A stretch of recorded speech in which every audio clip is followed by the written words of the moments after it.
ಗುರುಪಾದ ಪೂಜೆಯಿಂದ ಅಧಿಕಾರ್ಚನೆಗಳಿಲ್ಲ, ಗುರುವಚನಕ್ಕಧಿಕ ಮಂತ್ರಮದಿಲ್ಲ, ಗುರುವಿನಿಂದ ಅಧಿಕವಾಗಿರುವುದಿಲ್ಲ, ಗುರುವಿನ ಕಟಾಕ್ಷದಿಂದ ಅಧಿಕ ಮೋಕ್ಷಗಳಿಲ್ಲ. ನಿರುತದಿಂ ನಾಸ್ತಿ ತತ್ವಂ ಗುರೋಹೋ ಪರಮೆಂಬ ಸುರುಚಿರಾಗಮದಿಂದ ಗುರುವಧಿಕನಿಂದಪ್ಪ ಗುರುಕರೋದ್ಭವರಧಿಕರು. ಗುರುವೇ ಅಜ್ಞಾನ ತಿಮಿರಾರ್ಕ ಭವ ಭಂಜರನು, ಗುರುವೇ ಭಕ್ತಿ ಜ್ಞಾನ ವೈರಾಗ್ಯ ಮಂದಿರನು, ಗುರುವೇ ದೀಕ್ಷೆ ಸುಶಿಕ್ಷೆ ಮೋಕ್ಷಕ್ಕೆ ಕಾರಣಕರ್ತೃವಲ್ಲದಿನ್ನೋರ್ವರಿಲ್ಲ. ಗುರುವಿನಿಂದ ಅಧಿಕ ದೈವಗಳಿಲ್ಲೆಂದರು, ಹರನು ನಗುರೋರಧಿಕ ವಿದಿತವೆಂದೋದಿದನು. ನಿರುತವಿದು ಕೇಳು ಸದ್ಗುರುವಧಿಕನಿಂದಪ್ಪ ಗುರುಕರೋದ್ಭವರಧಿಕರು. ಪ್ರಥಮದಲ್ಲಿ ಬಸವಾದಿ ಶಿವಶರಣರನ್ನ ಸಿದ್ಧಗಂಗ ಗುರು ಪರಂಪರೆಯನ್ನು ಭಕ್ತಿಯಿಂದ ಸ್ಮರಿಸುತ್ತಾ, ಪ್ರಾತಸ್ಮರಣೀಯರು ಮಹಾಲಿಂಗದೊಳಗಾದ ಪರಮ ಪೂಜ್ಯ ಶ್ರೀ ಶ್ರೀ ಶಿವಕುಮಾರ ಮಹಾಶ್ರೀ ಯೋಗಿಗಳವರ ಸರ್ವಾಂಗಲಿಂಗ ಚೇತನವನ್ನು ನೆನೆದು, ಮಾತೃಹೃದಯಗಳು ಎನ್ನ ಮಾರ್ಗದರ್ಶಕರಾದ ಪೂಜ್ಯ ಗುರುದೇವರಿಗೆ ಸಾಷ್ಟಾಂಗ ಪ್ರಣಾಮಗಳನ್ನು ಸಲ್ಲಿಸಿ, ಈ ಒಂದು ಪುರಾಣ ಪ್ರವಚನದ ಕಾರ್ಯಕ್ರಮದ ರೂವಾರಿಗಳಾಗಿರುವಂಥ ಕ್ಷೇತ್ರಾಧ್ಯಕ್ಷರಾಗಿರುವಂಥ ಪರಮ ಪೂಜ್ಯ ಅಭಿನವ ಮಹಾಂತ ಸ್ವಾಮಿಗಳವರ ಅನುಪಸ್ಥಿತಿಯಲ್ಲಿ ಶರಣು ಸಮರ್ಪಿಸಿ,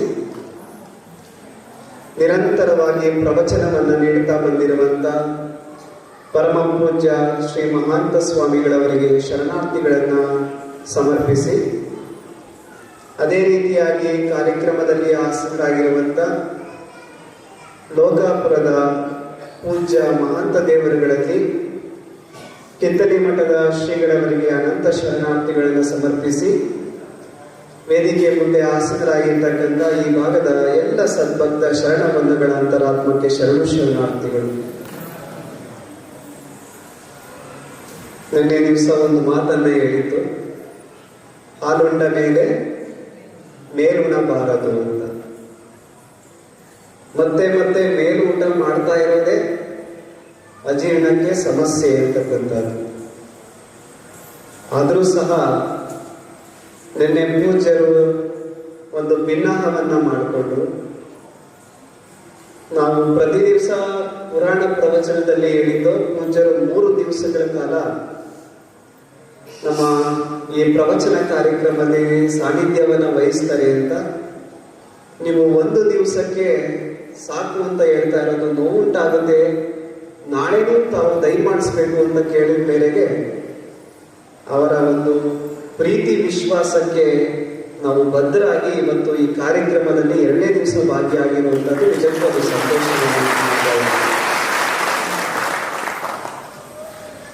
ಸಿರುಗುಪ್ಪಾಗೆ ಬಂದ ಮೇಲೆ ಸಮಯ ಯಾವ ರೀತಿಯಾಗಿ ಹೋಗುತ್ತೆ ಅನ್ನೋದೇ ಗೊತ್ತಿಲ್ಲ.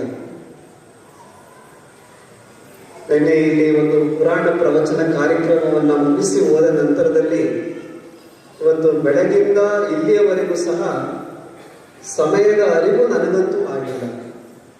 ಯಾಕಂದ್ರೆ ಭಕ್ತಿಯ ಸಾಗರದಲ್ಲಿ ಮುಳುಗೋದ ಮೇಲೆ ಸಮಯದ ಪರಿವು ಇನ್ನೆಲ್ಲಿರ್ತದೆಯೋ ಅಂತಕ್ಕಂಥ ಮಾತು, ಅದು ಅರಿವು ನನಗಂತೂ ಬರಲಿಲ್ಲ.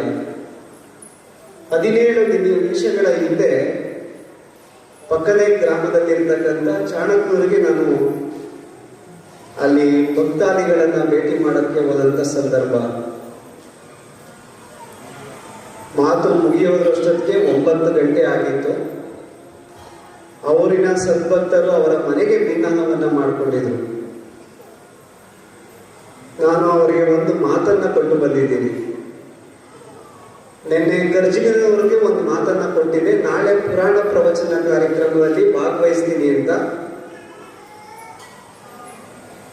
ಕೊಟ್ಟ ಮಾತಿಗೆ ಏನಾದ್ರೂ ನಾವು ನಡ್ಕೊಳ್ಳಿಲ್ಲ ಅಂದ್ರೆ ಮೆಚ್ಚನ ಪರಮಾತ್ಮನು ಅಂತ ಹೇಳ್ತಾರೆ. ಇಲ್ಲಿ ಮಾತು ಕೊಟ್ಟು ಹೋಗಿ ನಾನು ಅಲ್ಲಿ ಮಾತು ಮುಂದುವರಿಸಿದ್ರೆ ಸರಿ ಇಲ್ಲ ಅಂತ ಆ ಭಕ್ತರಿಗೆಲ್ಲ ಒಂದು ಮಾತನ್ನ ಹೇಳಿ ಬಂದಿದ್ದೀನಿ. ಇಲ್ಲಿ ಪುರಾಣ ಪ್ರವಚನ ಕಾರ್ಯಕ್ರಮ ಮುಗಿದೊಡನೆ ಮತ್ತೆ ನೀವು ಊರಿಗೆ ಬರ್ತೀನಿ ಅಂತ. ಕಾರ್ಯಕ್ರಮ ಮುಗಿಸ್ಕೊಂಡು ನಾನೀಗ ಅಲ್ಲಿಗೆ ಹೋಗ್ಬೇಕಾಗಿರುವಂಥದ್ದು. ಮೇಲೂಟ ಮಾಡುವಂತ ಅವಶ್ಯಕತೆ ಇಲ್ಲ ಅಂತ ನಾನು ಭಾವಿಸ್ಕೊಂಡಿದ್ದೇನೆ. ಆದರೂ ಸಹ ಮಾತನಾಡುವಂತ ಅನಿವಾರ್ಯತೆ ಇರೋದ್ರಿಂದ, ನೀವೆಲ್ಲ ಕೇಳುವಂತ ತಾಳ್ಮೆ ಇರೋದ್ರಿಂದ ಒಂದಷ್ಟು ಮಾತನಾಡಬಹುದು ಅಂತ ನಾನು ಭಾವಿಸ್ಕೊಂಡಿದ್ದೀನಿ. ಅಲ್ಲೂ ಒಂದು ಮಾತು ಶ್ರೋತೃ ವರ್ಗದಲ್ಲಿ 3 ವರ್ಗ ಅಂತ ನಾವು ವಿಭಾಗ ಮಾಡ್ತೀವಿ. ಶ್ರೋತೃ ಅಂದ್ರೆ ಕೇಳಿಸಿಕೊಳ್ಳುವಂಥವ್ರು. ಆ ಶ್ರೋತೃ ವರ್ಗವನ್ನ ದಾರ್ಶನಿಕರು ಸ್ವಾತಿಯ ಮಳೆಯ ನೀರಿನ ಹನಿಗೆ ಹೋಲಿಕೆ ಮಾಡ್ತಾರೆ. ಆ ಮಳೆಯ ನೀರು ಈ ಭೂಮಿಗೆ ಬರಬೇಕಾದ್ರೆ 3 ಅವಸ್ಥೆಯನ್ನ ಪಡ್ಕೊಳ್ಳುತ್ತೆ. ಮೊದಲನೇ ಅವಸ್ಥೆ ಯಾವುದು ಅಂದ್ರೆ, ಆ ಸ್ವಾತಿಯ ಮಳೆಯ ನೀರಿನ ಹನಿ ಕಾದ ಕಬ್ಬಿಣದ ಮೇಲೆ ಬಿದ್ದು ಕ್ಷಣಕಾಲ ನಾವು ನೋಡುತ್ತಿದ್ದಂತೆ ಮುತ್ತಿನ ರೂಪವನ್ನ ಪಡ್ಕೊಂಡು ಹಾಗೆ ಮಾಯಾಗಿ ಹೊರಟೋಗುತ್ತೆ, ಆವಿಯಾಗಿ ಹೊರಟೋಗುತ್ತೆ. ನಮ್ಗೆ ಮುತ್ತು ಅಂತ ಭಾವನೆಯನ್ನ ಬರುವಂತೆ ಮಾಡ್ಬಿಟ್ಟು ಹೊರಟೋಗುತ್ತೆ. ಕಣ್ಣು ಬಿಡೋಷ್ಟಕ್ಕೆ ಮಾಯ ಆಗ್ಬಿಡ್ತದೆ. ಅದು ಮೊದಲನೇ ಅವಸ್ಥೆ, ಒಂದು ಅವಸ್ಥೆ. ಇನ್ನೊಂದು ಅವಸ್ಥೆ ಯಾವುದು ಅಂದ್ರೆ, ಅದೇ ಸ್ವಾತಿಯ ಮಳೆಯ ಹನಿಯ ನೀರು ಕಮಲದ ಎಲೆ ಮೇಲೆ ಬಿದ್ದಾಗ ಸೂರ್ಯನ ಪ್ರಖರವಾದಂತ ಬೆಳಕಿಗೆ ಹೊಳೆದು ಮುತ್ತಿನ ರೂಪದಲ್ಲಿ ಕಂಡು ಗಾಳಿ ಬಂದಾಗ ಕ್ಷಣಕಾಲ ಇದ್ದು ಅದು ನಂತರದಲ್ಲಿ ಮಾಯವಾಗಿ ಹೋಗುತ್ತಂತೆ. ಅದು 2ನೇ ಅವಸ್ಥೆ. 3ನೇ ಅವಸ್ಥೆ ಯಾವುದು ಅಂದ್ರೆ, ಅದೇ ಸ್ವಾತಿಯ ಮಳೆಯ ಹನಿಯ ನೀರು ಏನಾದರೂ ಕಪ್ಪೆಯ ಚಿಪ್ಪಿನ ಒಳಗಡೆ ಬಿದ್ದಾಗ ಶಾಶ್ವತವಾದಂತ ಮುದ್ದೆ ಆಗುತ್ತೆ ಅಂತಕ್ಕಂಥದ್ದು. ದಾರ್ಶನಿಕರು ಈ 3 ಅವಸ್ಥೆಯನ್ನ 3 ಶ್ರೋತೃ ವರ್ಗದವರಿಗೆ ಹೋಲಿಕೆ ಮಾಡ್ತಾರೆ. ಕೆಲವರು ಪುರಾಣ ಪ್ರವಚನವನ್ನ ಕೇಳಬೇಕು ಅಂತ ಇಲ್ಲಿ ಬಂದು ಕೂತ್ಕೊಂಡಿರ್ತಾರೆ. ಅವ್ರಿಗೆ ಆಲೋಚನೆ ಎಲ್ಲ ಮನೆ ಕಡೆ ಇರುತ್ತೆ, ಇಲ್ಲಾಂದ್ರೆ ಟಿವಿ ಕಾರ್ಯಕ್ರಮಗಳ ಬಗ್ಗೆ ಇರುತ್ತೆ, ನಾಳೆ ಏನ್ ಕೆಲಸ ಅನ್ನೋದ್ರ ಬಗ್ಗೆ ಇರುತ್ತೆ. ಕೆಲವರು ಕೇಳಿಸ್ಕೊಂತಾರೆ ಈ ಕಿವಿಯಲ್ಲಿ, ಹಾಗೆ ಬಿಟ್ಟು ಹೊರಟೋಗ್ತಾರೆ. ಯಾವಾಗ ಕಾದ ಕಬ್ಬಿಣದ ನೀರ್ ಮೇಲೆ ಬಿದ್ದಲ್ಲ ಆ ಸ್ವಾತಿಯ ಮಳೆಯ ಹನಿಯ ನೀರು ನೋಡ್ ನಂಗೆ ಮಾಯ ಆಗ್ತಲ್ಲ, ಈ ತರ ಇರ್ತಾರಂತೆ. ಕಮಲದ ಎಲೆ ಮೇಲೆ ಬಿದ್ದು ಒಂದು ಕ್ಷಣ ಇದ್ದು ಹಾಗೆ ಮಾಯ ಆಗುವಂತವ್ರು 2ನೇ ವರ್ಗದವರು. ಅಂದ್ರೆ ಕೇಳಿಸ್ಕೊಂತಾರೆ. ಎಲ್ಲಿವರೆಗೂ ಅಂದ್ರೆ ಅದು ನೆನಪಲ್ಲಿರೋದು ನಾಳೆ ಬೆಳಗ್ಗೆವರೆಗೂ, ಇಲ್ಲಾಂದ್ರೆ ನಾಳೆ ಪಾಂತ ಸ್ವಾಮಿಗಳವನ್ನ ಮತ್ತೆ ನೋಡೋವರೆಗೂ ಅಷ್ಟೇ. ಅವ್ರಿಗೆ ಅವಾಗ ನೆನಪು ಬರುತ್ತೆ, ನಿನ್ನೆ ನಾವು ಪುರಾಣ ಪ್ರವಚನವನ್ನ ಕೇಳಿದ್ದು ಅಂತ. ಅದು 2ನೇ ವರ್ಗದವರು. 3ನೇ ವರ್ಗದವರು ಕಪ್ಪೆ ಚಿಪ್ಪಿನ ಒಳಗಡೆ ಆ ನೀರು ಬಿದ್ದು ಶಾಶ್ವತವಾದಂತ ಮುದ್ದೆ ಆಗುವಂತವರು 3ನೇ ವರ್ಗದವರು. ಅಂದ್ರೆ ಯಾರಾದ್ರೂ ದಾರ್ಶನಿಕರು, ಸಾಧಕರು, ಮಹಾಂತರು, ಪೂಜ್ಯರು ಹೇಳಿದಂತ ಮಾತುಗಳನ್ನ ಕೇಳಿ ಆ ಮಾತುಗಳನ್ನೇ ತಮ್ಮ ಬದುಕಿನ ಮುತ್ತಾಗಿಸ್ಕೊಳ್ಳುವಂತವ್ರು 3ನೇ ವರ್ಗದವರು. ಆ 3ನೇ ವರ್ಗದವರು ಯಾರಂದ್ರೆ ಈ ಗ್ರಾಮದ ಗ್ರಾಮಸ್ಥರು ಅಂತಕ್ಕಂಥದ್ದು. ಅದಕ್ಕೆ ಅಲ್ಲೂ ಭರವಸೆಯನ್ನ ಕೊಟ್ಟು ಬಂದಿರುವಂಥದ್ದು. ಯಾಕಂದ್ರೆ ಇಲ್ಲಿಗೆ ಬರ್ಲಿಲ್ಲ ಅಂದ್ರೆ ಪೂಜ್ಯರ ಭಿನ್ನಹವನ್ನ ನಾನು ಮುರಿದಂಗ ಆಗುತ್ತೆ ಅಂತಕ್ಕಂಥದ್ದು. ಇಲ್ಲಿಗೆ ಬಂದು ಇಲ್ಲೂ ಸಮಾಧಾನ ಆಗ್ಬೇಕು, ಮತ್ತೆ ಅವ್ರಿಗೂ ಸಮಾಧಾನ ಪಡಿಸಬೇಕಾಗಿರುವಂಥದ್ದು. ಇಂತಹ ಭಕ್ತರ ನಡುವೆ ಈ ಭಕ್ತಿಯ ಸಾಗರದಲ್ಲಿ ಮುಳುಗಿರೋದ್ರಿಂದ ಸಮಯದ ಅರಿವು ನಮಗೂ ಆಗೋದಿಲ್ಲ, ಪೂಜ್ಯರಿಗೂ ಆಗೋದಿಲ್ಲ. ಅವರಲ್ಲೊಂದು ಗಡಿಯಾರವನ್ನ ಇಟ್ಕೊಂಡಿರ್ತಾರೆ, ಯಾವಾಗಲೂ ಗಂಟೆ ನೋಡ್ತಾ ಇರ್ತಾರೆ. ಅದೇನಾದ್ರೂ ಅವರಿಂದ ದೂರ ಏನಾದ್ರೂ ಸರಿಸಿದ್ರೆ ಬೆಳಗಿನ ಜಾವದವರೆಗೂ ಪುರಾಣ ಪ್ರವಚನ ನಡೆಯುತ್ತೆ ಅಂತ ನಾನು ಭಾವಿಸ್ಕೊಂಡಿದ್ದೀನಿ. ಅದ್ಭುತವಾಗಿ ನಮ್ಮ ಪರಮ ಪೂಜ್ಯರ ಜೀವನದ ಚರಿತ ಅಮೃತವನ್ನ ನಿಮ್ಗೆಲ್ಲ ಉಣಬಡಿಸುವಂತ ಕೆಲಸವನ್ನ ಮಾಡ್ತಾ ಇದ್ದಾರೆ. ಅದರ ಬಗ್ಗೆ ವಿಸ್ತೃತವಾಗಿ ನಿನ್ನೆ ನಾನು ಪೂಜ್ಯರ ಬಗ್ಗೆ, ಅದರ ಮಹತ್ವದ ಬಗ್ಗೆ ನಿಮ್ಗೆಲ್ಲ ತಿಳಿಸಿಕೊಡುವಂತ ಕೆಲಸವನ್ನ ಮಾಡ್ತಾ ಇದ್ದೀನಿ. ನಮ್ಮ ಬದುಕನ್ನ ಪ್ರಭಾವಿಸಿದವರು ಯಾರು ಅಂತಂದ್ರೆ ಅದು 12ನೇ ಶತಮಾನದ ಬಸವಾದಿ ಪ್ರಮಥರು ಅಂತಕ್ಕಂಥ. ಯಾಕೆ ಅಷ್ಟು ಪ್ರಭಾವವನ್ನ ಬೀರಿದ್ರು ಅಂದ್ರೆ ಅವರು ಕೊಟ್ಟಂತ ವಚನಗಳು ಅದರ ಮಹತ್ವ ಎಂತದ್ದು ಅಂದ್ರೆ, ಅದಕ್ಕಿಂತ ವಚನ ಸಾಹಿತ್ಯ ಬರುವುದಕ್ಕಿಂತ ಅನೇಕ ಸಾಹಿತ್ಯಗಳು ಈ ಭೂಮಿ ಮೇಲೆ ಇತ್ತು. ಆದ್ರೆ ಮನುಷ್ಯರನ್ನು ಅಷ್ಟರ ಮಟ್ಟಿಗೆ ಅದು ಪ್ರಭಾವಿಸಲಿಲ್ಲ. ಯಾಕಂದ್ರೆ ಯಾವುದೋ ಕವಿಗಳಿಗೆ ಯಾವುದೋ ಮೂಲೆಯಲ್ಲಿ ಕೂತ್ಕೊಂಡು ಅವರಿಗೆ ಬಂದಂತಹ ಅನುಭವವನ್ನ, ಅವ್ರಿಗೆ ಬಂದಂತ ಆಲೋಚನೆಗಳನ್ನ ರಚನೆ ಮಾಡ್ತಾ ಇದ್ರು ಅಷ್ಟೇ. 12ನೇ ಶತಮಾನದಲ್ಲಿ ಬಂದಂತಹ ಈ ವಚನ ಸಾಹಿತ್ಯ ಅದು ವಿಶ್ವ ಸಾಹಿತ್ಯವಾಗಿದ್ದು. ಯಾಕೆ ಅಂತಂದ್ರೆ ಅವತ್ತಿನ ಸಂದರ್ಭದಲ್ಲಿ ಅಲ್ಲಿದ್ದಂತ ಶರಣರು ನಡೆದಂತೆ ನುಡಿದರು, ನುಡಿದಂತೆ ಬರೆದರು. ಅವರ ಬದುಕಿನಲ್ಲಿ ಏನು ನುಡಿದಿದ್ರು, ಏನು ನಡೆದಿದ್ರು ಅದನ್ನೇ ಬರೆದ್ರು. ಅದು ಬಿಟ್ಟು ಯಾವುದು ಬರೆಯಕ್ಕೆ ಸಾಧ್ಯ ಆಗಲಿಲ್ಲ ಅವರು. ಅದಕ್ಕೆ 12ನೇ ಶತಮಾನದ ವಚನ ಸಾಹಿತ್ಯ ಅದು 21ನೇ ಶತಮಾನಕ್ಕೂ ಪ್ರಭಾವಿಸ್ತಾ ಇರುವಂತದ್ದು ನಾವು ಕಾಣಬಹುದಾಗಿರುವಂತದ್ದು. ಸುಮಾರು ವಚನಗಳನ್ನ, ಸಾವಿರಾರು ವಚನಗಳನ್ನ ಅವತ್ತಿನ ಸಂದರ್ಭದಲ್ಲಿ ಯಾವ ವಿಶ್ವವಿದ್ಯಾನಿಲಯದಲ್ಲೂ ಓದದೇ ಇರತಕ್ಕಂಥ ನಿಮ್ಮಂತ ಸಾಮಾನ್ಯರಾಗಿರ್ತಕ್ಕಂಥ ಶಿವಶರಣರು ಅದನ್ನ ರಚನೆ ಮಾಡಿರುವಂತದ್ದು. ಅದಕ್ಕೆ ವಿಶ್ವ ಸಾಹಿತ್ಯ ಅಂತಹ ಒಂದು ವಚನದ ಸಾಲು ಈ ಸಂದರ್ಭಕ್ಕೆ ನನಗೆ ಹೇಳುವುದಕ್ಕೆ ಸರಿ ಅಂತ ಅನಿಸ್ತು. ಆ ವಚನದ ಸಾಲು ಯಾವುದು ಅಂದ್ರೆ, ಕೊಂಬೆಯ ನೇರಿದ ಮರ್ಕಟದಂತೆ ಲಂಘಿಸುವುದೆನ್ನ ಮನವು. ಎಂತ ಮಾತು ನೀವು ಕೇಳಬೇಕು. ಕೊಂಬೆಯ ಮೇಲೆ ಏರಿದಂತಹ ಮರ್ಕಟನಂತೆ ಲಂಘಿಸುವುದೆನ್ನ ಮನವು. ಮರ್ಕಟ ಅಂದ್ರೆ ಮಂಗ. ಯಾದಕ್ಕೆ ಹೋಲಿಕೆ ಮಾಡ್ತಾರೆ ಅಂದ್ರೆ, 2ನೇ ಸಾಲಲ್ಲಿ ಹೇಳ್ತಾರೆ, ತನ್ನಿಚ್ಛೆ ನುಡಿದರೆ ಮೆಚ್ಚದಿ ಮನವು.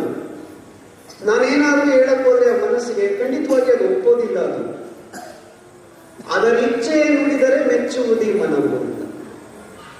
ಅದು ಹೇಳ್ದಂಗೆ ನೀವೇನಾದ್ರೂ ಕೇಳ್ಬಿಡ್ರಿ, ಅದಕ್ಕೆ ಅಪ್ಪ ತುಂಬಾ ಒಳ್ಳೆ ವ್ಯಕ್ತಿ ಅಂತ ಇರುತ್ತೆ ಮನಸ್ಸು.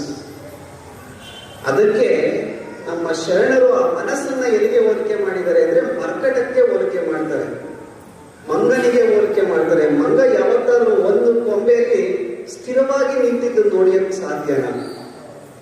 ಈ ಕ್ಷಣದಲ್ಲಿ ಈ ಕೊಂಬೆ ಮೇಲಿದ್ರೆ ಕಣ್ಬಿಡೋರಷ್ಟಕ್ಕೆ ಏನಾಗಿರುತ್ತೆ, ಇನ್ನೊಂದು ಕೊಂಬೆಗೆ ಜಾರಿ ಇರುತ್ತದೆ. ಅಂದ್ರೆ ಅವತ್ತಿನ ಸಂದರ್ಭದಲ್ಲಿ ಶರಣರು ಮನಸ್ಸಿನ ಲಕ್ಷಣವನ್ನ ವಿಸ್ತೃತವಾಗಿ ಎಳೆಯಾಗಿ ಬಿಡಿಸುವಂತ ಕೆಲಸವನ್ನ ಮಾಡಿಕೊಟ್ಟು ಹೋಗಿದ್ದಾರೆ ನಮಗೆ. ಯಾಕಂದ್ರೆ ಇವತ್ತು ನಾವು ಮನಸ್ಸನ್ನ ಗೆದ್ದಿದ್ದೀವಿ ಅಂದ್ರೆ ಪ್ರಪಂಚವನ್ನೇ ಗೆದ್ದಿದ್ದೀವಿ ಅಂತ. ಯಾರು ಮನಸ್ಸನ್ನ ಸ್ಥಿರತೆಯನ್ನ ಕಾಪಾಡಿಕೊಳ್ಳಕ್ ಸಾಧ್ಯ ಆಗಿಲ್ವೋ ಅವರು ಜಗತ್ತಿನಲ್ಲಿ ಯಾವುದನ್ನು ಸಾಧನೆ ಮಾಡಕ್ಕೆ ಸಾಧ್ಯನೇ ಆಗಿಲ್ಲ ಅಂತ. ಇಂತಹ ಮನಸ್ಸನ್ನ ಕುರಿತು ನಮ್ಮ ಋಷಿಮುನಿಗಳು, ದಾರ್ಶನಿಕರು, ಶ್ರೇಷ್ಠರು, ಸಾಧಕರು, ಪೂಜ್ಯರು, ವಿಮರ್ಶಕರು ಅನೇಕ ವಿಚಾರಗಳನ್ನ, ಮನಸ್ಸನ್ನ ಕುರಿತಾಗಿರ್ತಕ್ಕಂಥ ಅನೇಕ ವಿಚಾರಗಳನ್ನ ನಮಗೆ ಉಣಬಡಿಸಿ ಹೋಗಿದ್ದಾರೆ. ಯಾಕಂದ್ರೆ ಇವತ್ತು ನೆಮ್ಮದಿಯಾಗಿರ್ಬೇಕು ಅಂದ್ರೆ ಮನಸ್ಸು ಸ್ಥಿರವಾಗಿರ್ಬೇಕು ಅಂತಕ್ಕಂಥದ್ದು. 12ನೇ ಶತಮಾನದಲ್ಲಿ ಒಬ್ಬ ಪುಟ್ಟ ಶರಣಿ, ಕೇವಲ 15-16ನೇ ವರ್ಷದ ಒಬ್ಬ ಪುಟ್ಟ ಶರಣಿ, 15-16ನೇ ವಯಸ್ಸು ಅಂತಂದ್ರೆ ಇವು ಯಾರು ಅಂತ ನಿಮ್ಗೆ ಆಗ್ಲೇ ಗೊತ್ತಾಗಿದೆ. ಯಾರು? ಅಕ್ಕ ಮಹಾದೇವಿ, ವೈರಾಗ್ಯ ನಿಧಿ ಆಕೆ. ಆ ವೈರಾಗ್ಯ ನಿಧಿಯಾಗಿರುವಂತ ಅಕ್ಕ ಮಹಾದೇವಿ ಸಹ ಮನಸ್ಸನ್ನು ಕುರಿತಾಗಿರ್ತಕ್ಕಂಥ ವಚನದ ಸಾಲುಗಳನ್ನ ಬರೆದಿದ್ದಾರೆ. ನಿಮ್ಗೆಲ್ಲ ಬಹಳ ಚಿರಪರಿಚಿತವಾಗಿರುವಂತಹ ವಚನ ಅದು. ತನು ಕರಗದವರಲ್ಲಿ ಮಜ್ಜನವನೊಲ್ಲೆಯಯ್ಯ, ಮನ ಕರಗದವರಲ್ಲಿ ಪುಷ್ಪವನೊಲ್ಲೆಯಯ್ಯ. ಆ ವಚನ ಹಾಗೆ ಮುಂದುವರ್ಕೊಂಡು ಹೋಗುತ್ತೆ. ಆ ವಚನದ ಕೊನೆಯ ಸಾಲು ಯಾವುದು ಅಂದ್ರೆ, ಹೃದಯ ಕಮಲ ಅರಳದವರಲ್ಲಿ ಇರಲೊಲ್ಲೆಯಯ್ಯ ನೀನು ಚನ್ನಮಲ್ಲಿಕಾರ್ಜುನ ಅಂತಕ್ಕಂಥ. 12ನೇ ಶತಮಾನದ ಶಿವಶರಣರು ನೆಮ್ಮದಿಯ ಬದುಕು ಯಾವ ತರ ಇರಬೇಕು ಅನ್ನೋದಕ್ಕೆ ತನ್ನೂ ಸಹ ಮುಖ್ಯ, ಅಂದ್ರೆ ಈ ದೇಹನೂ ಸಹ ಮುಖ್ಯ, ಅದರೊಳಗಡೆ ಇರ್ತಕ್ಕಂಥ ಮನಸ್ಸು ಸಹ ಅಷ್ಟೇ ಮುಖ್ಯವಾಗಿರುವಂತಹ ಮಾತುಗಳನ್ನ ಹೇಳೋಗಿದ್ದಾರೆ. ತನು ಕರಗಿಸುವುದು ಅಂದ್ರೆ ಈ ದೇಹವನ್ನ ಶುದ್ಧವಾಗಿಟ್ಟುಕೊಳ್ಳಬೇಕು ಅಂತ, ಆರೋಗ್ಯವನ್ನ ಕಾಪಾಡಿಕೊಳ್ಬೇಕು ಅಂತ. ಅದರ ಜೊತೆಗೆ ತನು ಶುದ್ಧ ಅಂತಂದ್ರೆ, ಮನಶುದ್ಧ ಅಂತಂದ್ರೆ ಮನಸ್ಸಿನ ಆರೋಗ್ಯವನ್ನ, ಮನಸ್ಸಿನ ಶುದ್ಧತೆಯನ್ನ ಕಾಪಾಡಿಕೊಳ್ಬೇಕು ಅಂತ. ಯಾಕಂದ್ರೆ ಈ ದೇಹದ ಒಳಗಡೆ ಇರುವಂತಹದ್ದು ಯಾವುದು ಅಂದ್ರೆ ಈ ಮನಸ್ಸು ಅಂತಕ್ಕಂಥದ್ದು.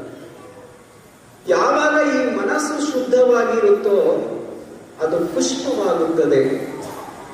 ಆ ಪುಷ್ಪ ಏನಾಗುತ್ತೆ ಅಂದ್ರೆ ಅರಳುವಂತ ಕೆಲಸ ಆಗುತ್ತೆ.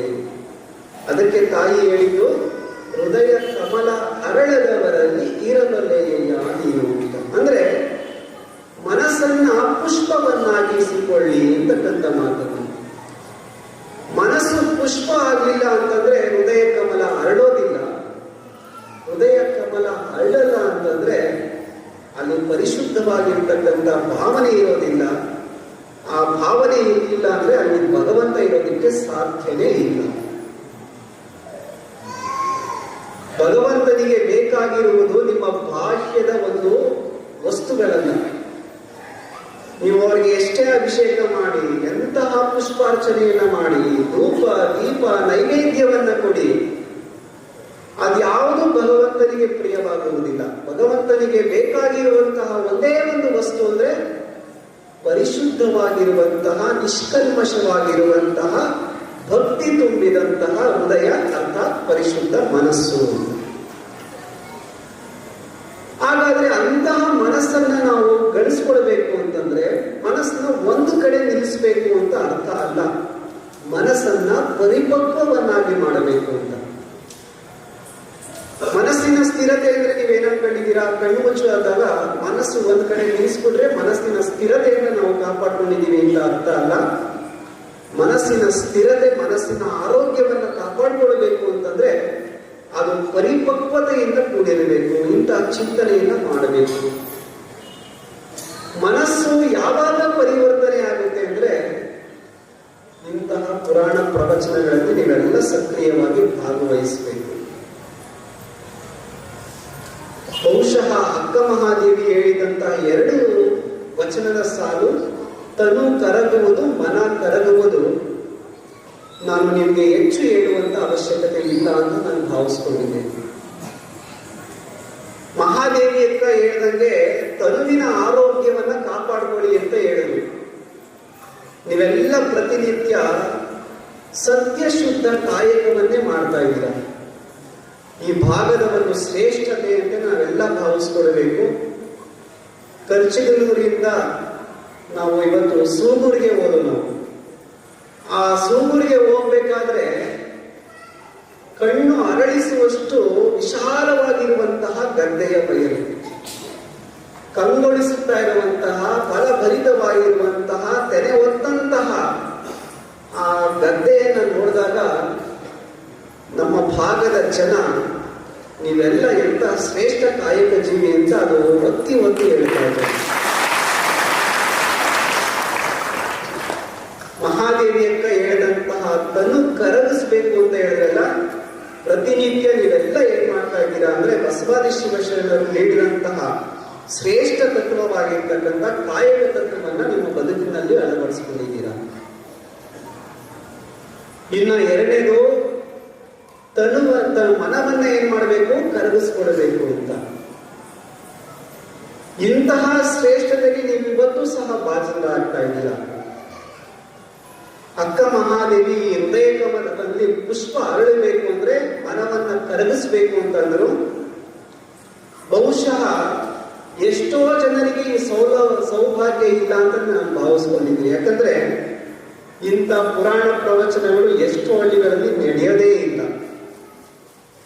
ಇಂತಹ ಪುರಾಣ ಪ್ರವಚನವನ್ನ ಕೇಳಿ ನಿಮ್ಮ ಮನಸ್ಸನ್ನ ಅರಳಿಸಿಕೊಳ್ಳುವಂತಹ ನೀವೇ ಧನ್ಯವಾಗಿರುವಂತ ನಾವೆಲ್ಲ ಭಾವಿಸಬೇಕಾಗಿರುವಂತ. ಇನ್ನು ಮುಂದಕ್ಕೆ ನಾನು ಏನ್ ಮಾತಾಡಬೇಕು? ತನುವನ್ನ ಕರಗಿಸ್ಕೊಳ್ತಾ ಇದ್ದೀರಾ, ಮನವನ್ನ ಕರೆಸ್ಕೊಳ್ತಾ ಇದ್ದೀರಾ. ಹಾಲುಂಡ ಮೇಲೆ ಮೇಲುಣ್ಣಬಾರದು, ಇದೇ ಸೂತ್ರ ನಿಮ್ಮ ಬದುಕಿನಲ್ಲಿ.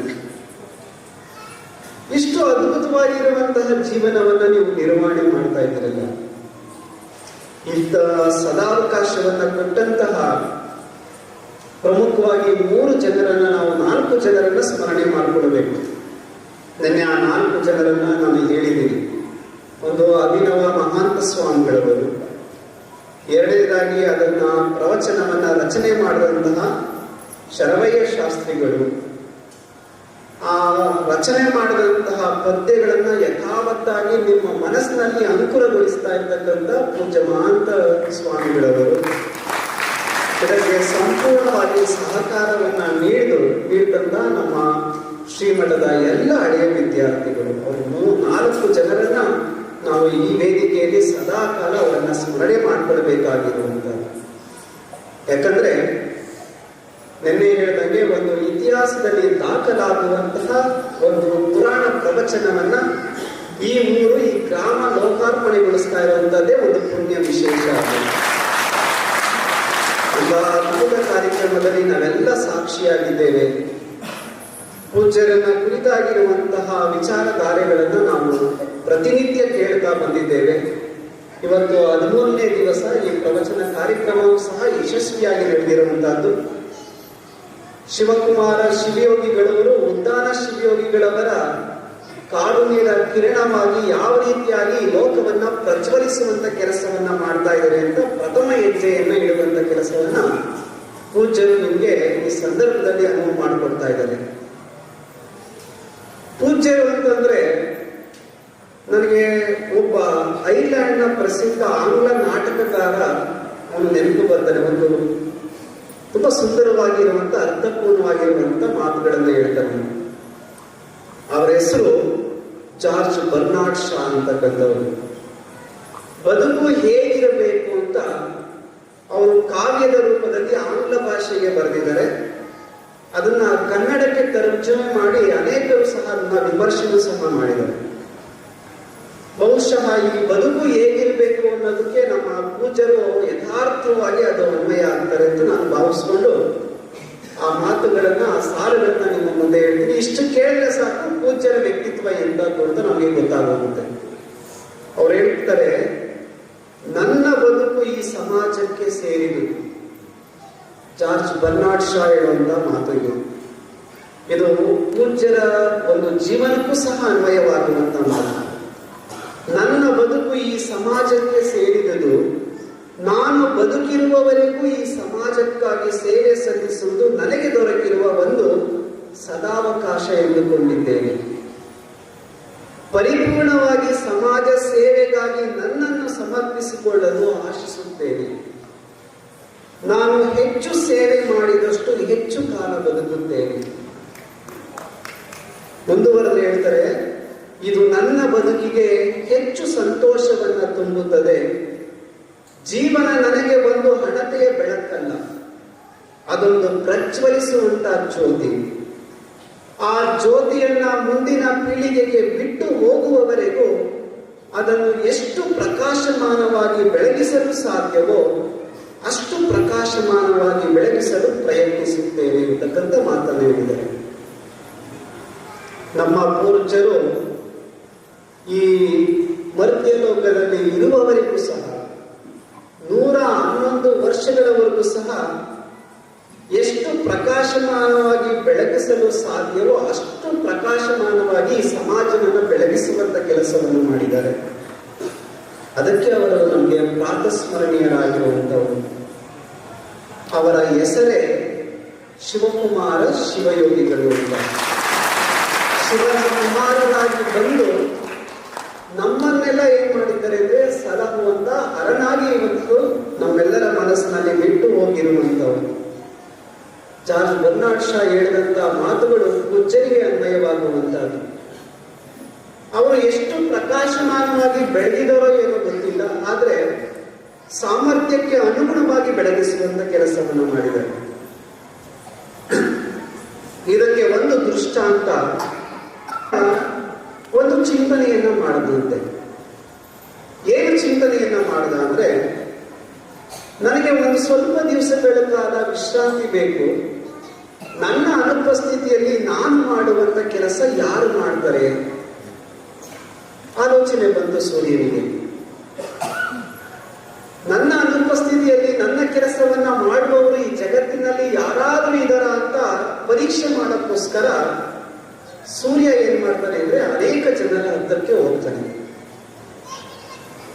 ಮೊದಲು ಹೋಗಿದ್ದು ಯಾರ ಹತ್ರ ಅಂದ್ರೆ ನಕ್ಷತ್ರಗಳ ಹತ್ರ ಹೋಗ್ತಾನೆ. ನಕ್ಷತ್ರಗಳೇ, ಈ ಭೂಮಿಗೆ ನಾನು ಬೆಳಕನ್ನ ನೀಡ್ತಾ ಇದ್ದೀನಿ ಪ್ರತಿನಿತ್ಯ, ಆದ್ರೆ ಕೆಲವು ದಿವಸಗಳ ಕಾಲ ನನಗೆ ಒಂದಷ್ಟು ವಿಶ್ರಾಂತಿ ಬೇಕು. ನನ್ನ ಅನುಪಸ್ಥಿತಿಯಲ್ಲಿ ನೀವು ನನ್ನ ಕೆಲಸವನ್ನ ಮಾಡುವುದಕ್ಕೆ ಸಾಧ್ಯವೇ ಇಲ್ಲ. ನಕ್ಷತ್ರಗಳೆಲ್ಲ ಹಿಂದೆ ಹೋದು, ಯಾಕಂದ್ರೆ ಭೂಮಿಗಿಂತ ನಾವು ತುಂಬಾ ದೂರದಲ್ಲಿದ್ದೇವೆ. ಅಷ್ಟು ಇನ್ನಷ್ಟು ನಾನು ಬೆಳಕು ಶಾಖವನ್ನ ಭೂಮಿಗೆ ಕೊಡಲು ಸಾಧ್ಯವಿಲ್ಲ ಅಂತ ನಿರಾಕರಣೆ ಮಾಡಿದ್ರು. ಸೂರ್ಯ ಚಂದ್ರನ ಹತ್ರ ಹೋಗ್ತಾರೆ. ಚಂದ್ರನನ್ನ ಕೇಳ್ತಾರೆ, ಚಂದ್ರ, ನನಗೆ ಒಂದಷ್ಟು ದಿವಸ ವಿಶ್ರಾಂತಿ ಬೇಕು, ನನ್ನ ಕೆಲಸವನ್ನ ನೀನು ಮಾಡ್ತೀಯ? ಅದಕ್ಕೆ ಚಂದ್ರ, ಎಂತಹ ಮಾತನ್ನ ಹೇಳ್ತಾ ಇದ್ದೀರಾ ನೀವು? ನೀವಿಲ್ಲದೇ ನಾನು ಬೆಳಗುವುದಕ್ಕೆ ಸಾಧ್ಯನಾ? ನಾನು ಒಂದಷ್ಟು ಬೆಳಕನ್ನು ನೀಡ್ತಾ ಇದ್ದೀನಿ ಅಂದ್ರೆ ಅದು ನಿಮ್ಮ ಋಣದಿಂದ ಮಾತ್ರ. ನಿಮ್ಮ ಅನುಪಸ್ಥಿತಿಯಿಂದ ನಾನು ಬೆಳಗುವುದಕ್ಕೆ ಸಾಧ್ಯ ಇಲ್ಲ ಅಂತ ಅದು ನಿರಾಕರಣೆ ಮಾಡ್ತದೆ. ಆಗ ಸೂರ್ಯ ಏನ್ ಮಾಡ್ತಾನೆ ಅಂತಂದ್ರೆ ಇಂತಹ ವಿದ್ಯುತ್ ದೀಪಗಳ ಹತ್ರ ಹೋಗ್ತಾರೆ. ವಿದ್ಯುತ್ ದೀಪಗಳನ್ನ ಕೇಳಿದಾಗ ಅವು ಸಾರಾಸಗಟವಾಗಿ ಏನ್ ಮಾಡ್ತವೆ ಅಂದ್ರೆ ನಿರಾಕರಣೆಯನ್ನು ಮಾಡ್ತಾರೆ. ಕೊನೆ ಪಕ್ಷ ಮಿಂಚು ಹುಳುವಿನ ಹತ್ರ ಆದ್ರೂ ಕೇಳಬೇಕು ಅಂತ ಹುಳುವಿನ ಹತ್ರ ಹೋಗ್ತಾ ಇರ್ಬೇಕಾದ್ರೆ ದೂರದಲ್ಲಿ ಸೂರ್ಯ ಬರ್ತಾ ಇದ್ದಾನೆ, ಎಲ್ಲಾರನ್ನೂ ಕೇಳ್ಕೊಂಡು ಬರ್ತಾ ಇದ್ದಾನೆ ಅಂತ ವಿಚಾರ ತಿಳಿದು ಮಿಂಚು ಹುಳು ಓಡೋಯ್ತಂತೆ. ನಮ್ಮ ಹತ್ರ ಬರದೇ ಬೇಡ. ಸೂರ್ಯ ಕೊನೆಗೆ ಎಲ್ಲಿ ಹೋಗಿತ್ತು ಅಂದ್ರೆ ಒಂದು ಪುಟ್ಟ ಹಣತೆ ಹತ್ರ ಹೋಯ್ತಂತೆ. ಹಣತೆಯನ್ನ ಕೇಳದಂತೆ, ನನಗೆ ಒಂದಷ್ಟು ದಿವಸಗಳ ಕಾಲ ವಿಶ್ರಾಂತಿ ಬೇಕು, ಈ ಜಗತ್ತಿಗೆ ಬೆಳಕನ್ನು ನೀಡುವುದಕ್ಕೆ ಸಾಧ್ಯನಾ ಅಂತ ಕೇಳಿದಾಗ ಆ ದೀಪ ಹೇಳುತ್ತಂತೆ, ನೋಡು ಸೂರ್ಯ, ನಿನ್ನಷ್ಟು ಈ ಜಗತ್ತಿಗೆ ಬೆಳಕನ್ನ ನೀಡುತ್ತೇನೋ ಏನೋ ಗೊತ್ತಿಲ್ಲ, ಆದರೆ ನನ್ನ ಸಾಮರ್ಥ್ಯಕ್ಕೆ ಅನುಗುಣವಾಗಿ ನನ್ನ ಪಣತೆಯಲ್ಲಿ ಎಷ್ಟು ತೈಲವಿರುತ್ತೋ ಅಷ್ಟು ದಿವಸಗಳ ಕಾಲ ನಾನು ಈ ಜಗತ್ತಿಗೆ ಒಂದು ಸಣ್ಣ ಬೆಳಕನ್ನ ಕೊಡುವಂತ ಕೆಲಸವನ್ನ ಮಾಡ್ತೀನಿ ಅಂತ ಒಪ್ಕೊಂಡ್ಬಿಟ್ಟೆ. ಯಾಕಂದ್ರೆ ಈ ಜಗತ್ತಿನಲ್ಲಿ ಬೆಳಕು ಕೊಟ್ಟು ಅದು ಓದಂತವ್ರು ಅದೆಷ್ಟೋ ಮಂದಿ ಮಹಾತ್ಮರಿದ್ದಾರೆ. ನಮ್ಮ ಪರಮ ಪೂಜ್ಯರು ಸಹ ಒಂದು ಸಣ್ಣ ಅಣತೆಯಾಗಿ ಅವರ ಜೀವನ ಅಂದ್ರೆ ಭಗವಂತ ಕೊಟ್ಟಂತ ತೈಲ ಎಷ್ಟಿತ್ತು ಅಂದ್ರೆ ಅವರ ಆಯಸ್ಸು ಎಷ್ಟಿತ್ತೋ ಅಷ್ಟು ದಿವಸಗಳ ಕಾಲ ಈ ಜಗತ್ತನ್ನ ಪ್ರಖರವಾಗಿ ಬೆಳಗಿಸುವಂತ ಕೆಲಸವನ್ನ ಮಾಡುತ್ತಿದ್ದಾರೆ. ಅದಕ್ಕೆ ನಮ್ಮ ಬದುಕಿಗೆ ಅವರು ಮಹಾಂತ ಶಿವಯೋಗಿಗಳಾಗಿರುವಂಥದ್ದು. ಅಂತ ಪೂಜ್ಯರ ಕುರಿತಾಗಿರುವಂತಹ ಈ ಒಂದು ಪ್ರವಚನ ಕಾರ್ಯಕ್ರಮದಲ್ಲಿ ನೀವೆಲ್ಲ ಭಾಗಿಗಳಾಗಿರುವಂಥವರು. ನಾನು ಪಕ್ಕದ ಗ್ರಾಮದವರೆಗೂ ಇದೇ ವಿಚಾರ ಹೇಳಿ ಬಂದೆ. ಅಲ್ಲಿ ಹೋಗಿ ಖರ್ಚಿಗನೂರಲ್ಲಿ ಪುರಾಣ ಪ್ರವಚನ ನಡೀತಾ ಇದೆ. ನೀವು ಆ ಪ್ರವಚನದಲ್ಲಿ ನೀವು ಭಾಗಿಗಳಾಗಬೇಕು. ಸಾಧ್ಯವಾದರೆ ನಿಮ್ಮ ಮಕ್ಕಳನ್ನು ಸಹ ಯಾವುದೋ ಒಂದು ದಿವಸ ಕರ್ಕೊಂಡೋಗಿ ಆ ವಿಚಾರಗಳನ್ನ ಕೇಳಿಸುವಂತ ಕೆಲಸವನ್ನು ಮಾಡಬೇಕು.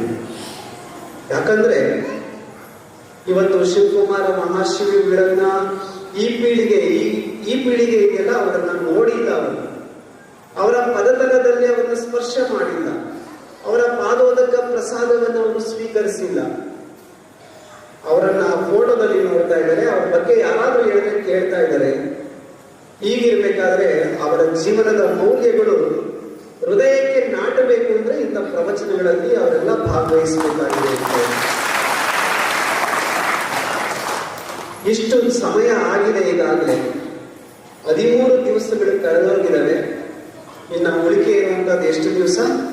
ಇನ್ನೊಂದು 4 ದಿವಸಗಳ ಕಾಲ ಇದೆ.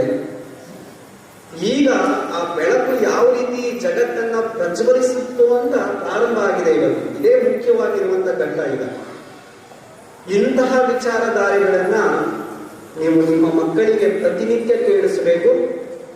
ಇಲ್ಲಿ ಎಷ್ಟು ಜನ ಭಾಗವಹಿಸಿದರೋ ಅದಕ್ಕಿಂತ ಹೆಚ್ಚು ಜನ ನಿಮ್ಮ ಮಕ್ಕಳನ್ನು ಕರೆತರುವಂತ ಕೆಲಸವನ್ನ ಮಾಡಿ ಪೂಜ್ಯರ ಶಿವ ಬದುಕಿನ ಕುರಿತಾಗಿರುವಂತ ಚಿಂತನೆಗಳನ್ನ ಅವನ್ನ ತಲುಪಿಸುವಂತ ಕೆಲಸ ಆಗ್ತಾ ಇದೆ. ಅದು ನಿರಂತರವಾಗಿ ಆಗಲಿ. ಒಂದಷ್ಟು ನಮಗೆ ಸಂಸ್ಕಾರ ಬೇಕಾಗಿರುವಂತದ್ದು ಅತ್ಯವಶ್ಯಕವಾಗಿದೆ. ಹೇಳ್ತಾರೆ ಒಂದ್ ಕಡೆ, if wealth is last nothing is last, if health is last something is last, if character is last everything is last ಅಂತ. ನಮ್ಗೆ ಸಂಪತ್ತು ಹೋದ್ರೆ ನಷ್ಟ ಇಲ್ಲ, ಆರೋಗ್ಯ ಕಳ್ಕೊಂಡ್ರೆ ಸ್ವಲ್ಪ ನಷ್ಟ, ಆದ್ರೆ ಈ ಚಾರಿತ್ರ್ಯ ಏನಾದ್ರು ಕಳ್ಕೊಂಡ್ರೆ ನಮ್ಮ ಬದುಕೇ ನಷ್ಟ ಅಂತಕ್ಕಂಥದ್ದು. ಅಂತ ಉತ್ತಮವಾಗಿರ್ತಕ್ಕಂಥ ಚಾರಿತ್ರ್ಯವನ್ನ ನಾವು ಕಾಪಾಡಿಕೊಳ್ಬೇಕು ಅಂದ್ರೆ ಇಂತಹ ಮೌಲ್ಯಯುತವಾಗಿರ್ತಕ್ಕಂಥ ಶಿಕ್ಷಣ ನಮ್ಮ ಮಕ್ಕಳಿಗೆ ದೊರಕಬೇಕಾಗಿರುವಂತಹದ್ದು. ಆ ಸಂಸ್ಕಾರವನ್ನ ಬಿತ್ತರಿಸುವಂತ ಗುರುತರ ಜವಾಬ್ದಾರಿ ಆಗಿದೆ ಅಂದ್ರೆ ಅದು ನಿಮ್ಮೆಲ್ಲರ ಮೇಲೆ ಇರ್ತಕ್ಕಂಥದ್ದು. ಪೂಜ್ಯರು ಆ ಜವಾಬ್ದಾರಿಯನ್ನ ಅಚ್ಚುಕಟ್ಟಾಗಿ ನಿರ್ವಹಣೆ ಮಾಡ್ತಾ ಇದ್ದಾರೆ. ಅವರಿಗೆ ಕೈ ಜೋಡಿಸಬೇಕಾಗಿರುವಂತ ಕೆಲಸ ನೀವು ಮಾಡಬೇಕಾಗಿರುವಂತದ್ದು. ಆ ನಿಟ್ಟಿನಲ್ಲಿ ಉಳಿದಂತ ಈ 4 ದಿವಸಗಳ ಕಾಲ ನಿಮ್ಮ ಮಕ್ಕಳನ್ನ ಕರೆತರುವಂತ ಕೆಲಸವನ್ನ ಮಾಡಬೇಕು. ನಿಮ್ಮ ಎಲ್ಲ ಯಾಂತ್ರಿಕ ಬದುಕಿನ ಜಂಜಾಟಗಳನ್ನ ಬದಿಗೆ ಒತ್ತಿ ಒಂದಷ್ಟು ಮನಸ್ಸನ್ನ ಅರಳಿಸುವಂತ ಕೆಲಸವನ್ನ ಮಾಡಬೇಕು.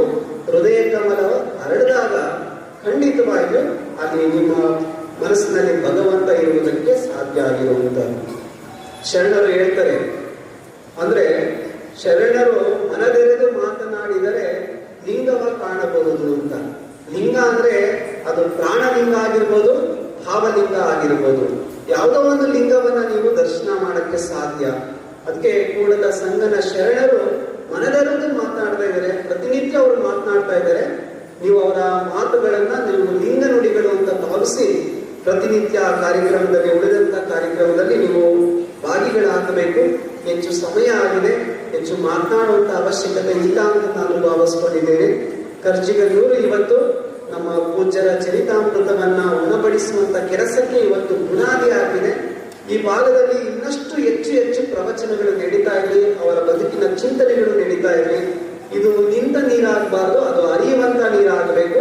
ಸದಾಕಾಲ ಈ ಪರಿಮಳ, ಈ ಅಮೃತ ಧಾರೆ ಈ ಭಾಗದಲ್ಲಿ ಹೊರಸೂಸುವಂತ ಕೆಲಸ ಆಗ್ತಾ ಇರಲಿ ಅಂತಕ್ಕಂಥ ಆಶಯವನ್ನ ವ್ಯಕ್ತಪಡಿಸ್ತಾ, ಪ್ರತಿನಿತ್ಯ ಈ ಕಾರ್ಯಕ್ರಮದಲ್ಲಿ ಭಾಗವಹಿಸ್ತಾ ಇರುವಂತಹ ನಿಮ್ಮೆಲ್ಲರಿಗೂ ಸಹ ಅಭಿನಂದನೆಯನ್ನ ಸಲ್ಲಿಸಿ, ಎಷ್ಟೋ ನಮ್ಮ ಮಠದ ವಿದ್ಯಾರ್ಥಿಗಳು, ಹಳೆ ವಿದ್ಯಾರ್ಥಿಗಳು ಇವತ್ತು ಸಹ ಭಾಗವಹಿಸಿದ್ದಾರೆ. ವೇದಿಕೆ ಮುಂದೆ ಕೂತಿರ್ತಕ್ಕಂಥವರು ಅವರೆಲ್ಲರೂ ಸಹ ಇಂಥ ಪುರಾಣ ಪ್ರವಚನವನ್ನ ಕೇಳಬೇಕು ಅಂತಕ್ಕಂಥ ದೃಷ್ಟಿಕೋನ ಇಟ್ಕೊಂಡು ಅಷ್ಟು ದೂರದಿಂದ ಬಂದಿರುವಂತವರು. ಮುಂದೊಂದು ದಿವಸ ಖಂಡಿತವಾಗಿಯೂ ಅವರ ಊರುಗಳಲ್ಲೂ ಸಹ ಇಂಥ ಪುರಾಣ ಪ್ರವಚನವನ್ನ ಮಹಾಂತ ಸ್ವಾಮಿಗಳಿಂದನೇ ನೀವೆಲ್ಲ ಮಾಡಿಸ್ಬೇಕಾಗಿರುವಂತವ್ರು. ಯಾಕಂದ್ರೆ ಚಿತ್ರಣವನ್ನ ಕಟ್ಟಿಕೊಡುವಂತ ಕೆಲಸವನ್ನ ಮಾಡ್ತಾರೆ. ನಿನ್ನೆ ಒಂದು ಭಾವುಕ ಕ್ಷಣವನ್ನೇ ಅವರು ಸೃಷ್ಟಿ ಮಾಡಿದಂಥವ್ರು. ನೋಡಿ, ಯಾವತ್ತೂ ಅಷ್ಟೇ ನಾವು ಭೂಮಿಗೆ ಬಿತ್ತಂತ ಬೀಜ ಅದು ಅಂಕುರ ಆಗಬೇಕು ಅಂತ ಎಲ್ಲರೂ ಬಯಸ್ತೀವಿ, ಹೌದಲ್ವಾ?